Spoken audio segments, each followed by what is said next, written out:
माने सीनियर शिक्षक रामांशु सर हैं और ये लगातार हमेशा बच्चों लोग के हक में आवाज उठाए हैं, चाहे तो वन कैंडिडेट वन रिजल्ट हो या फिर डीवी को लेकर हो, चाहे तो पेपर लीक का मैटर हो, ये स्टूडेंट लोग के हक में हमेशा लड़ाई लड़े हैं और आवाज उठाए हैं। ऐसे में आंसर की जारी हो गया है और आंसर की जारी होने के बाद बच्चे लोग लगातार परेशान हैं, कमेंट कर रहे हैं कि रामांशु सर का कट ऑफ पर महासर्वे लेकर आइए, लगातार कमेंट भरे पड़े हैं। तो ऐसे मैं अभी रामांशु सर के पास आ गया हूं और आंसर की जारी होने के बाद मैंने कम्युनिटी पोल भी किया।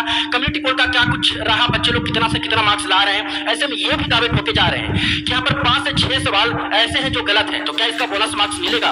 और आज कट ऑफ पर महासर्वे होगा, मैं सर से सारा चीज जानूंगा और सर ने आज तक जो भी चीज बताया है ये 100% सही साबित हुआ है। आज तक जो भी सर कट ऑफ बताए हैं कहीं ना कहीं सही होते हैं और सच होते हैं। तो आज मैं सारा चीज सर से जानूंगा। ऐसे मेरे जितने भी साथी हैं इस चैनल को जरूर सब्सक्राइब करके बेल आइकन प्रेस करके जुड़े रहिएगा। सर आंसर की जारी हो गया है सर, और आंसर की जारी होने के बाद सर बच्चे लोग लगातार परेशान हैं कि मैं जब पहले मेरा जब नंबर आ रहा था वो आ रहा था 80-90 और आंसर की जारी होने के बाद मेरा नंबर आ गया 65-70। सर ये कैसे हो सकता है सर, इतना डिफरेंस आ रहे हैं सर। और सर ऐसे में कट ऑफ को लेकर बच्चे लोग परेशान हैं, तो किस आधार पर कट ऑफ तैयार किया गया है सर, सारा चीज विद प्रूफ जानना चाहते हैं बच्चे। सर क्या लगता है इस बार कट ऑफ क्या कुछ रहने वाले? देखिए, पहला तो प्रश्न आपका ये है कि जिन बच्चों ने एग्जाम खत्म होते ही मेरिट बताया था कि मेरा इतना कट ऑफ गया था और अभी में इतना वेरिएशन आ रहा है, ये सबके साथ नहीं है, ये कुछ लोगों के साथ है। ठीक है, होता क्या है कि जब भी हम एग्जामिनेशन देके बाहर निकलते हैं तो हमें लगता है कि हम जितने भी प्रश्न किए सब सही किए, शाम तक भी यही कहानी चलती है। उसका यूट्यूबर से बहुत सारे टीचर्स आते हैं, अपना अपना सर्वे देते हैं, सारी चीजें बताते हैं, लेकिन उसमें भी क्या होता है कि वो भी बहुत सारी जल्दीबाजी में भी उसके लिए बहुत लोग प्रयास करते हैं, उसमें भी कुछ कमियां रह जाती हैं। लेकिन टीचर के बताने से, आपके चाहने से नहीं होता ना। बीपीएससी क्या आंसर दे रही है वो सबसे ज्यादा मैटर है। तो अभी बीपीएससी ने जो कल आंसर की जारी किया वो प्रोविजनल है, ठीक है, और उसने कहा है कि अगर आपको कोई उसमें आपत्ति है तो आपत्ति दर्ज कीजिए। उसके बाद कुछ लोगों का मार्क्स घटा है, क्यों? क्योंकि जो है 5-6 प्रश्न को लेके 4 जीएस में है, एक रीजनिंग में शायद प्रश्न आ गया है। ऐसा देखिए, वो सबका अपना मानना है, वो सही है कि गलत आप ये नहीं कह सकते। हाँ, काफी लोग जब किसी चीज को गलत कहते हैं या किताबों में दिया होता है तो उसको गलत माना जाता है, या फिर आप एक एथेंटिक प्रूफ दे के जाएंगे। होता क्या है कि बहुत सारे बच्चे तो एथेंटिक बुक पढ़ते नहीं तो प्रूफ कहां से देंगे। अब लूसेंट का आपका आंसर है जो है प्रूफ नहीं माना जाता है, ठीक है। किसी गाइड का कहें, किसी रामांशु सर ने आंसर दिया है, ये प्रूफ नहीं माना जाता। आपको एनसीईआरटी या कोई भी एथेंटिक बुक है उसका माना जाएगा। तो इसीलिए जो है कल रिजल्ट जारी हुआ और 2 से 5 के बीच में, तारीख के बीच में, सितंबर के बीच में दिया गया कि आप अपनी आपत्ति दीजिए, ठीक है। तो इसलिए कुछ बच्चों के मार्क्स जरूर घटे हैं जिन्होंने गलत को भी सही मान लिया होगा, लेकिन ये बहुत ज्यादा मैटर नहीं करता है, इसमें ज्यादा परेशान होने की जरूरत नहीं है। अगर आपको लगता है कि गलत है तो आप जरूर अपनी आपत्ति दर्ज कीजिए। दूसरा प्रश्न ये आता है कि सर जो बच्चे आंसर कॉल कर रहे हैं या जो पोलिंग हुआ है उसके हिसाब से आप क्या बताते हैं कि जो है मेरिट कितना लगभग जाएगा, क्यों कम जाएगा, क्यों ज्यादा जाएगा, उसके पीछे कारण क्या है? तो अगर हम बीपीएससी टीआरई 1 टीआरई 2 से बीपीएससी टीआरई 3 की तुलना करें तो बीपीएससी टीआरई 2 में लगभग 9,000 की सीटें थी और उसमें नंबर ऑफ कैंडिडेट जो फॉर्म भरे थे वो लगभग 1,60,000 थे, यानी बच्चे कम थे और जो है सॉरी सीट कम थी, बच्चे ज्यादा थे। उसके बावजूद भी जो बीपीएससी टीआरई 1 और 2 के बीच में बहुत ज्यादा डिफरेंस नहीं था, तो जो लड़के कुछ नंबर से छट गए थे वो सारे के सारे एग्जाम में बैठे। उनकी तैयारी में जो है बहुत ज्यादा करने की जरूरत नहीं थी और इसलिए उसका मेरिट थोड़ा सा 89 के आसपास गया। लेकिन जो बीपीएससी टीआरई है इसमें लगभग 3 गुना सीटें बढ़ गई, 28,000 के आसपास है, वहाँ 9,000 थी, इसमें 28,000 है। दूसरा उसमें 1,60,000 बच्चे बैठे थे, इसमें लगभग 1,16,000 के आसपास है, 10,000 मान लीजिए, ठीक है। बहुत सारे बच्चे नहीं भी आते हैं, बहुत सारे बच्चे बहुत सारे कारणों से क्या क्या रहता है। तो अगर उसके हिसाब से देखा जाए तो एक तो पहला निश्चित है कि मेरिट घटनी चाहिए, पहला। दूसरा क्या है कि अगर हम क्वेश्चन पेपर का लेवल देखें तो उसमें क्वेश्चन पेपर का लेवल थोड़ा सा टफ था, क्योंकि बीपीएससी पूरा फोकस करके उसको एग्जाम कंडक्ट करा रही थी, लेकिन लड़के बहुत ही जो है अच्छे आए हुए थे, बाहर अदर स्टेट के बहुत सारे बच्चे आए हुए थे, इसलिए मेरिट काफी बढ़ गई थी।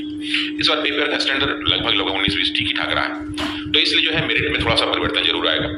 तीसरा अगर आप कारण देखें तो ये जो क्वेश्चंस घटे बढ़े हैं, तो जब इस तरह का क्वेश्चन होता है तो उसमें बोनस मार्क्स नहीं दिया जाता, उतने क्वेश्चंस जो है हटा दिए जाते हैं। सर कट ऑफ जानने से पहले सर अभी तो मैं सारा चीज जानूंगा कि जनरल का कितना है, ईडब्ल्यूएस का कितना है, एससी कितना है, फीमेल और मेल जानने से पहले मैं ये जानना चाहूंगा क्या सर पूरा 87,000 सीट पे सर 87,774 सीट है अप्रोक्स में, तो क्या सर इतने सीट पे सर इस बार रिजल्ट आएंगे सर? देखिए, बीपीएससी टीआरई 1 की बात कर ले, टीआरई 2 में तो उसमें भी क्या हुआ ना कि पूरी सीट पे भरा नहीं जा सका। कारण क्या है कि जो बच्चों की एक बहुत जेन्युइन मांग है जिसका सब टीचर भी समर्थन करते हैं कि 1 कैंडिडेट 1 रिजल्ट। अब 1 कैंडिडेट 1 रिजल्ट न आने के कारण बहुत सारी सीटें खाली रह जाती हैं। दूसरा कारण क्या है कि जब डॉक्यूमेंट वेरिफिकेशन हुआ बीपीएससी टीआरई 1 में, तो एक थोड़ा सा मैं डिफरेंस आपको इस वजह से चीज बता दूं कि जब बीपीएससी का एग्जाम हुआ था, बीपीएससी की बात कर रहा हूँ, क्या किया था कि सारे बच्चे जो इंटरव्यू देने आए थे उनका डॉक्यूमेंट वेरिफिकेशन पहले ही करा दिया। तो उसमें जो गलतियां थी वो सब बाहर हो गए, तो इसलिए उनको फाइनल रिजल्ट निकालने में बहुत ही आसानी हुई और फट से फाइनल रिजल्ट निकालने के बाद उन्होंने सारा प्रोसीजर शुरू कर दिया। बीपीएससी टीआरई 1 में और टीआरई 2 में उन्होंने क्या किया था कि बच्चों से कहा था कि अपना डॉक्यूमेंट्स लेके आइए और हम उसमें मुहर लगा देते हैं। वो लगाने का सिर्फ उद्देश्य यही था कि यही डॉक्यूमेंट जाके आप स्कूलों में दिखाएंगे, दूसरा नहीं दिखाएंगे। लेकिन स्कूलों ने और जो है बीएससी और जो बाकी सारे अधिकारी हैं बीईओ ने, उन्होंने क्या किया कि उसको मान लिया कि डॉक्यूमेंट वेरिफिकेशन हो चुका है। फिर बाद में जब बताया गया कि नहीं साहब हमने तो मोहर इसलिए लगाया था कि आप इसको देखिए कि सही है कि गलत है, हमने सिर्फ ये कहा था कि यही डॉक्यूमेंट लगाएंगे, दूसरा नहीं लगाएंगे, इसलिए दिया था। तो जब डॉक्यूमेंट वेरिफिकेशन होने लगा तो मालूम चला कि बहुत सारे लोग के डॉक्यूमेंट्स फर्जी हैं, तो उसकी वजह से वो सारी की सारी सीटें खाली हो गई। तो बीपीएससी टीआरई 1 की भी बहुत सारी सीटें खाली हैं, बीपीएससी टीआरई 2 की भी बहुत सारी सीटें खाली हैं। अगर वही चीज दोहराई गई यहाँ पे तो फिर बीपीएससी टीआरई 3 की भी बहुत सारी सीटें खाली रह जाएंगी। सर ये तो सर बात गलत है। जिन स्टूडेंट का कुछ नंबर से होने वाले होंगे सर, उनका भी नहीं होगा, क्योंकि सर बाद में तो सीट खाली होता है, उसका फिर सर सीट पे भर्ती भी नहीं होता, बैकलॉग सीट नहीं आता है, और फिर बाद में वही चौथा वैकेंसी निकाला जाएगा, फिर बताया जाएगा कि 1 लाख में मैंने वैकेंसी निकाला। ये तो सर पूरा किए ही नहीं जाते हैं, तो सर आधा में वैकेंसी पूरा क्लियर कर दिया जाता है, ये तो सर गलत होगा। हाँ, तो इसीलिए क्या होता है कि इसीलिए बहुत सारे एग्जाम में सप्लीमेंट्री रिजल्ट का प्रोविजन है कि सप्लीमेंट्री रिजल्ट अगर निकाल दिया जाएगा तो जो सीटें खाली रहेंगी वो सारे के सारे बच्चे चले जाएंगे। तो कम से कम देखिए किसी भी बोर्ड का उद्देश्य ये होता है कि जितनी वैकेंसी निकली है लगभग अच्छे के रिजल्ट लेके उसको भर दिया जाए, ना कि सीटें खाली रहे। सुनने में आ रहा था कि जो सीट पिछला बार खाली रह गया ट्री 1 या ट्री 2 में, इस बार इस सीटों पे सिर्फ और सिर्फ महिला का भर्ती होगा, महिला को भर जाएंगे, इसलिए महिला का कट बहुत ज्यादा कम हो जाएगा। सर क्या सर ऐसा होने वाला है? नहीं, ऐसा नहीं है। देखिए जो सीटें खाली होती है ना कैटेगरीज वाइज होती हैं, फिर जो है कास्ट वाइज होती है, मतलब कैटेगरीज वाइज बहुत सारी होती है। फिर ऐसा नहीं कि पुरुषों की सीट महिलाओं को नहीं दिया जाएगा, ऐसा नहीं होता है। अब देखिए जैसे क्या है कि 1,16,000 जो है तो इसमें 50% तो महिलाएं लगभग भर्ती ही हैं।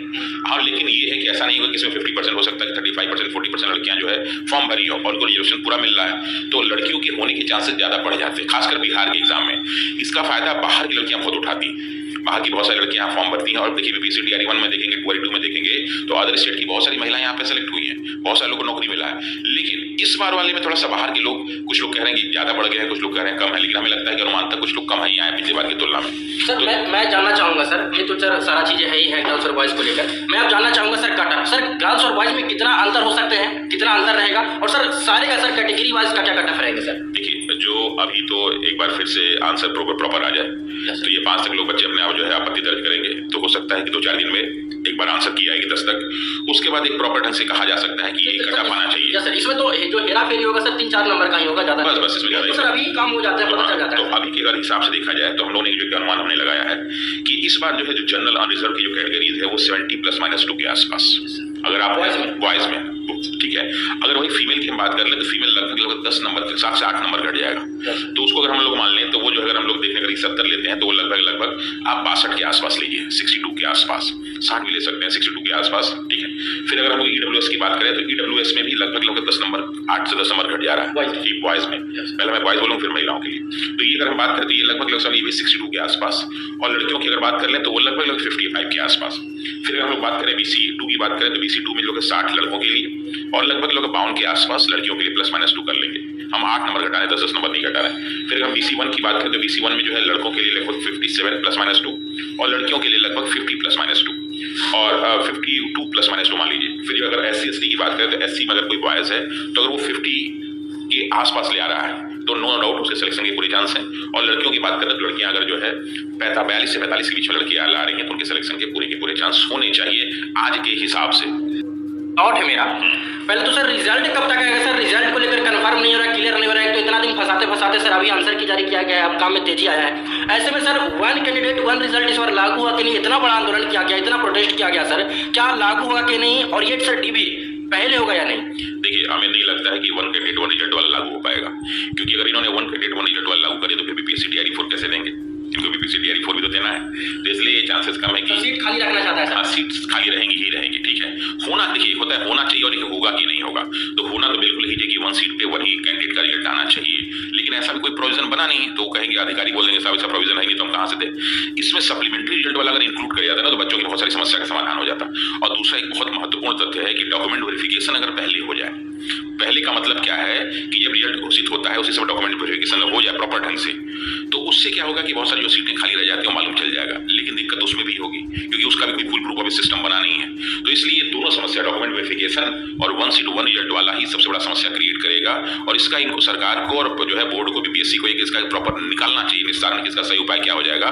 तो उससे जो लड़के, अच्छे लड़के 1 नंबर 2 नंबर से छूट जाते हैं, जो लड़कियां छूट जाती हैं, उनको कम से कम इसमें जॉब मिल सकती है। सर रिजल्ट को लेकर बताया जा रहा है कि सितंबर में रिजल्ट किसी भी तरह से, मतलब किसी भी हाल में जारी कर दिए जाएंगे। सर क्या लगता है दशहरा से पहले सर ये सारा खुशी या खुशखबरी बच्चों लोग को मिल पाएगा, नौकरी मिल पाएगा? सर 100% दशहरा के आसपास देखिए, अब कुछ बाकी रह नहीं गया है। बाकी में क्या है, ये जो है अभी 2 से 3 से 5 के बीच में करेंगे, तो उसके हिसाब से वो मेरिट तय कर देंगे। तो मान लीजिए 10 से 15 सितंबर के बीच में एक प्रॉपर जो है कटअप भी आ जाएगा, उसके हिसाब से उन्होंने रिजल्ट भी निकाल घोषित कर देंगे।